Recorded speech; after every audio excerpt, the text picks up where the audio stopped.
নমস্কার বন্ধুরা, তোমরা সবাই কেমন আছো? অনেক দিন হয়ে গেল বন্ধুরা, তোমাদের সঙ্গে কোনো ভিডিও শেয়ার করতে পারিনি। সেই জন্য আজকে ভাবলাম আজকের ভিডিওটা তোমাদের সঙ্গে অবশ্যই শেয়ার করি। আর এই দেখো, আমি হাতে চাকু নিয়ে নিয়েছি। এখন আমি কাটবো পুঁই শাক। তো বন্ধুরা, আমি পুঁই শাক গাছ লাগিয়েছিলাম, আর পুঁই শাক গাছ একটু বড়ও হয়ে গিয়েছে। তা ভাবলাম আজকে একটু কেটে রান্না করি আর তোমাদেরকেও একটু দেখাই। তাহলে চলো দেখাচ্ছি। এই দেখো আমার পুঁই শাক গাছ বন্ধুরা। এই পাশেও আছে, ছোট ছোট আছে, একটু বেশি বড় হয়নি। আর এই যে গাছটা, এই গাছটা একটু বড় হয়েছে। আর দেখো, এই দেখো, এখান থেকেই একটা ডাল আমি কেটে নেব। একটা ডাল কাটলেই আমার হয়ে যাবে আজকে।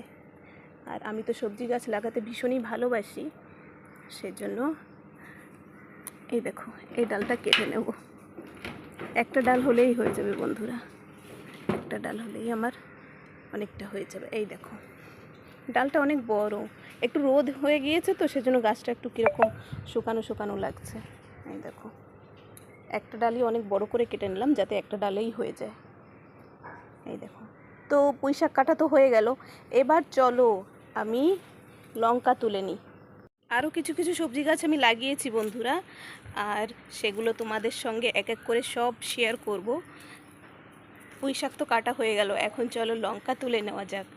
আর লঙ্কা গাছে দেখি লঙ্কা আছে কি না। চলো, চলে এসেছি লঙ্কা গাছের কাছে। এই দেখো বন্ধুরা, লঙ্কা গাছের কাছে চলে এসেছি। আর এই দেখো বন্ধুরা, দেখতে পাচ্ছ কত সুন্দর লঙ্কা হয়েছে। এই গাছটায় পুরো লঙ্কা ভরে গিয়েছিল, আমি কালকেই তুলে দোকানে দিয়ে দিয়েছি, কারণ লঙ্কাগুলো পেকে পেকে না সব নিচে পড়ছিল।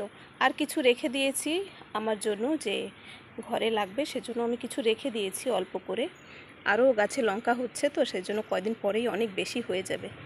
তো এই দেখো লঙ্কাগুলো, আমি এখান থেকে একটা লঙ্কাই তুলে নেব, কারণ এই লঙ্কাগুলো না একটু বেশিই ঝাল। লঙ্কাগুলো দেখতেই পাচ্ছ একটু বেশি বড় বড়, আর একটা একটু অন্য টাইপের লঙ্কা। এই দেখো, আমি এই একটা লঙ্কাই তুলে নেব, এতেই অনেকটা বেশি ঝাল হয়ে যাবে, সেজন্য আমি আর বেশি তুলবো না। ওই পাশেও আছে, আর গাছেও কিছু কিছু লঙ্কা আছে, দেখো ব্লু কালারের লঙ্কাগুলো। কালকেই আমি তুলে দোকানে দিয়ে দিয়েছি। প্রায় 1 কিলোর মতো হয়েছিল, 800 গ্রাম হয়েছে, তো সেটাই আমি দোকানে দিয়ে দিয়েছি। তাহলে চলো এবার পুঁই শাক দিয়ে লঙ্কা দিয়ে রান্না করা যাক।